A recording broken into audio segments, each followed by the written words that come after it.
If our reality is a simulation like we've been exploring, then it must have rules, limits built into its code. But what are they? And more importantly, can we transcend them? In this video, we'll dive into some of the most fascinating boundaries in our universe, like the speed of light, entropy, absolute zero, and even death itself. And ask the question, are these truly final, or are they challenges meant to be overcome from within? In every game system or simulation there are parameters. In our universe, those limits are clear. The speed of light.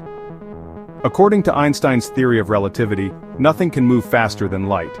This limit functions like a speed cap in the code of the simulation, perhaps to maintain consistency and order within rendered space. Entropy. The second law of thermodynamics says that entropy, disorder, increases over time. This principle ensures the flow of time and the decay of systems, just like in a game where resources are depleted and systems age. Absolute zero. In thermodynamics, absolute zero minus 273.15 degrees Celsius or 0 Kelvin is the point at which all molecular motion stops. It's the lowest limit in the entire physical model of reality. Nothing can go below it. But why? Why does energy freeze at this specific number? Why not further? Why at all? It's almost as if the simulation enforces a boundary where no further physical activity can occur. A hard stop. Like a file that's been locked. This isn't a random phenomenon. It looks and behaves like an artificial floor baked into the laws of nature. Planck limit. At the smallest scale imaginable, around 1.616 times 10 to the negative 35 meters, we reach what's known as the Planck length. It's the point where classical physics collapses, and even space-time may no longer behave like a smooth fabric. Nothing in the universe can be measured or divided smaller than this. Why? It's as though the simulation has a pixel limit, a minimum resolution. Just like a screen has a fixed number of pixels, the universe seems to have a smallest possible building block. It's a hard boundary, another signature of programmed reality, hinting that we're interacting with a rendered system, not a continuous physical space. Death, the ultimate boundary. Biological death is the final, irreversible process, at least as far as we currently understand. But is it a hard-coded endpoint, or just the end of one phase before a reset, reboot, or transcendence? These limits suggest we are operating within a programmed environment, a sandbox reality with very specific constraints. And it doesn't stop at the cosmic level. Limits exist everywhere. How fast cells divide, how many times DNA can replicate, how long neurons live, how ecosystems regulate themselves. These limits aren't random, they're precise, programmed, as if someone or something intentionally designed them. This is not just scientific structure, this is architectural intent. In biology we see the Hayflick limit, which dictates how many times a cell can divide before it stops. Why does this limit exist? Why not infinite regeneration? Why are we confined by aging, entropy, cellular boundaries? These aren't natural flaws, they're coded constraints. If you remove the idea of randomness and look at these limits as thresholds, then a picture begins to emerge. A universe designed with gates, levels to pass, layers to unlock. And whether you believe it's a divine creator or an advanced intelligence running the simulation, the conclusion is the same. Limits imply design. Design implies a designer. Across religions and spiritual teachings, these physical limitations are mirrored ego as the speed limit of the soul. In many traditions, the ego is seen as the thing that slows down or blinds the spirit. Like the speed of light in physics, ego is a barrier to traveling further, faster, deeper into consciousness. Impermanence and entropy. Buddhism, for example, teaches that everything is temporary. Hinduism too sees creation, preservation, and destruction as natural cycles. These mirror entropy not just as physical, but as a reminder of spiritual impermanence. Death and rebirth. Nearly all faiths present some idea of death being a transition, not an end. From reincarnation to resurrection to enlightenment, spiritual paths present death not as a limit, but as a threshold.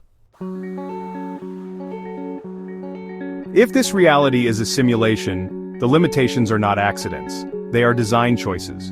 But why? To encourage learning, just like challenges in a game teach you skills, limitations in life are here to develop consciousness, to create contrast. Without darkness, there's no meaning to light. Without limits, growth has no direction. To measure progress, if there were no entropy, no death, no restriction, there would be no urgency, no meaning. But perhaps more importantly, limits prove the existence of a framework, and therefore, a designer. Whether you believe in God or in a highly advanced civilization running the simulation, both perspectives ultimately lead to the same place-intentional creation. Science points to a creator when it acknowledges precision and order in universal constants. Religion describes a divine intelligence that sets laws for the universe. Whether you call it source code or divine law, you are still describing a set of rules programmed into our reality.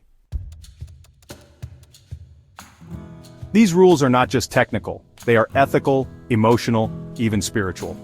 The fact that we experience limitation and that growth emerges from pushing against those limits implies we are meant to evolve. And you don't evolve unless there's something to evolve toward.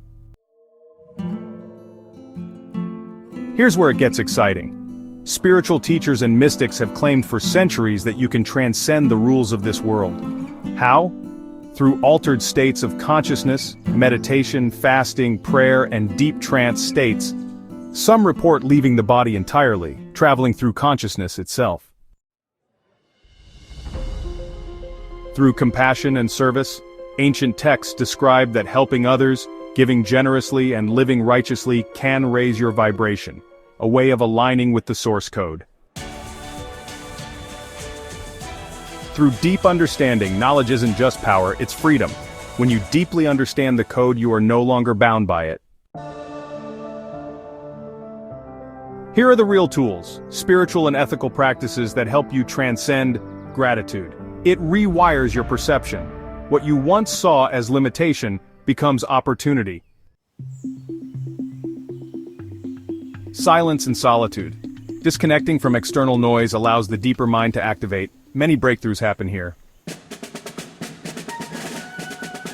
Service to others. This is not just moral, it's structural. Giving unblocks the flow of energy within the simulation. Mindful detachment. When you stop clinging, you stop being controlled by the system. Yes, the clues are everywhere. From spiritual scriptures to scientific anomalies, all signs suggest that the human journey isn't just about surviving the simulation, it's about understanding it and transcending it.